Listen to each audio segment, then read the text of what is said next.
Salut à tous et bienvenue.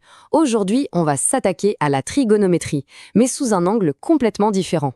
On va un peu oublier ce qu'on pense savoir pour découvrir un outil vraiment surpuissant, le cercle trigonométrique. Allez, c'est parti. Au collège, on a tous appris la trigonométrie avec le fameux SOHCAHTOA, tu sais, dans le triangle rectangle. C'est super pratique, c'est vrai, mais ça pose une grosse question. Comment on fait quand on sort de ce cadre, quand l'angle dépasse 90 degrés?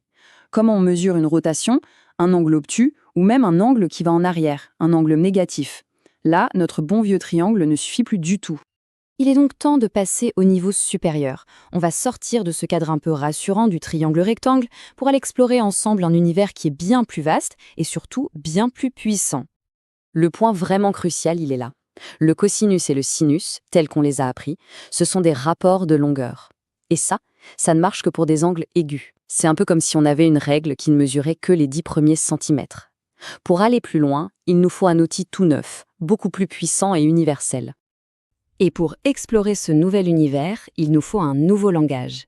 Alors, on va mettre un peu de côté les degrés et on va dire bonjour au radian. Alors, un radian, qu'est-ce que c'est? En fait, c'est tout simple. Imagine un cercle dont le rayon est de 1. Si tu te déplaces le long de ce cercle sur une distance de 1, eh bien l'angle que tu as parcouru depuis le centre mesure exactement 1 radian. C'est une unité supernaturelle qui est directement liée à la forme du cercle, bien plus que les 360 degrés qui, au fond, ne sont qu'une vieille convention historique. Ce petit tableau de conversion, il est essentiel. Le point de repère à retenir, c'est celui-ci. 180 degrés, donc un angle plat, c'est exactement égal à pi radian. Une fois que tu as ça en tête, tu peux tout déduire. Un tour complet, 360 degrés, c'est 2 pi radians. Un angle droit, 90 degrés, c'est la moitié, donc pi sur 2 radians. Facile, non? Bon, maintenant qu'on a notre nouvelle unité de mesure, on va découvrir le héros de notre histoire, notre nouveau terrain de jeu, le fameux cercle trigonométrique. Sa carte d'identité est hyper simple, c'est un cercle, il est parfaitement centré sur l'origine du repère, donc le point 0, 0, et son rayon mesure exactement 1. Alors pourquoi 1? Parce que ça va nous simplifier absolument tous les calculs, tu vas voir. Et son équation, x au carré plus y au carré égale à 1, ce n'est rien d'autre que le théorème de Pythagore appliqué à n'importe quel point du cercle. Alors, comment on fait pour placer n'importe quel angle en radian sur ce cercle? C'est simple. Imagine que tu as une ficelle graduée, un peu comme un mètre de couturière. Tu poses son point 0 pile sur le point de départ du cercle, à droite, aux coordonnées 1,0. Ensuite, tu l'enroules. Les nombres positifs, tu les enroules dans le sens inverse des aiguilles d'une montre et les nombres négatifs dans le sens des aiguilles d'une montre. Et voilà, chaque nombre réel trouve sa place unique sur le cercle.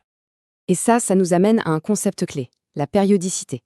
Si on enroule notre ficelle jusqu'au point pi sur 2, on arrive tout en haut du cercle, d'accord.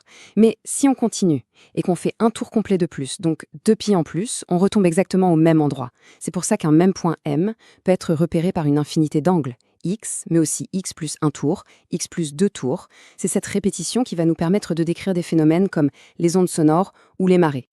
Ok, maintenant qu'on a notre univers et qu'on sait comment s'y déplacer, il est temps d'apprendre à lire nos coordonnées exactes. Et c'est là que tout va s'éclairer.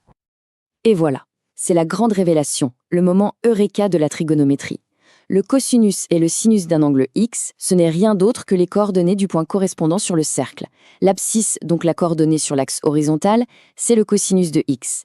L'ordonnée sur l'axe vertical, c'est le sinus de x. C'est aussi simple que ça. Et de cette définition toute simple découlent des propriétés fondamentales. Comme notre cercle a un rayon de 1, les coordonnées x et y sont forcément coincées entre -1 et 1. Logique. Du coup, le cosinus et le sinus aussi. Et la fameuse formule cosinus carré plus sinus carré égale 1, eh bien ce n'est rien d'autre que l'équation du cercle, x carré plus y carré égale 1, où on a juste remplacé x par cosinus x et y par sinus x. C'est direct. Bon, voici les valeurs qu'il faut vraiment connaître par cœur. Ce sont les coordonnées des points les plus importants dans le premier quart de tour. Elles vont nous servir de base pour retrouver absolument toutes les autres valeurs sur le cercle, simplement en utilisant les symétries. C'est un peu le vocabulaire de base pour parler la langue de la trigonométrie.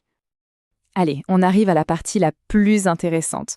On va enfin utiliser notre super outil pour résoudre des problèmes qui étaient juste impossibles avec la trigo du collège. Prenons un exemple classique. On cherche tous les angles x dont le cosinus est égal à -1/2. Avec un triangle rectangle, c'était mission impossible. Un cosinus ne pouvait pas être négatif. Mais avec notre cercle, tout devient possible. La méthode est super visuelle. On a dit que le cosinus, c'est l'abscisse. Donc, on cherche tous les points du cercle qui ont une abscisse de -1,5. Pour ça, il suffit de tracer une droite verticale qui vient couper l'axe des x à -1,5. Et hop, on regarde où cette droite coupe notre cercle. On voit qu'elle coupe le cercle à 2 endroits. On n'a plus qu'à lire les angles qui correspondent à ces 2 points. Sur un seul tour, on trouve 2π/3 et -2π/3. Et comme on peut faire autant de tours qu'on veut, eh bien les solutions générales, ce sont ces 2 angles, plus un certain nombre de tours complets, qu'on note plus 2kπ. C'est ça la puissance du cercle, on voit toutes les solutions d'un seul coup d'œil. Ok, petit récapitulatif des points essentiels à retenir. Voici ta fiche mémo, ton objectif réussite, pour avoir toutes les cartes en main.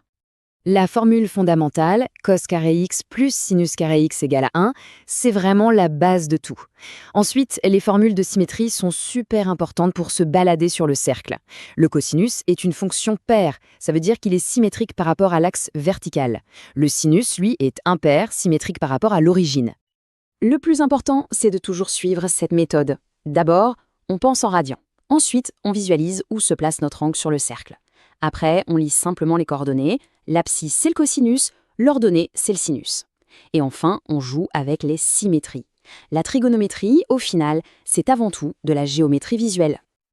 Et pour finir, une petite question pour aller plus loin. On a vu que tout se répète sur le cercle, c'est la fameuse périodicité. Dans le monde qui nous entoure, énormément de choses sont périodiques. Le son, la lumière, les marées, les saisons. Eh bien, le cercle trigonométrique, c'est l'outil mathématique parfait pour les décrire. La prochaine fois que tu écouteras de la musique, dis-toi que derrière ces ondes, il y a des sinus et des cosinus qui tournent en rond. C'est fascinant, non ? Si cette présentation t'a aidé à y voir plus clair, n'hésite pas à mettre un petit like, à t'abonner et à partager à tes potes, ça aide énormément la chaîne. À très bientôt.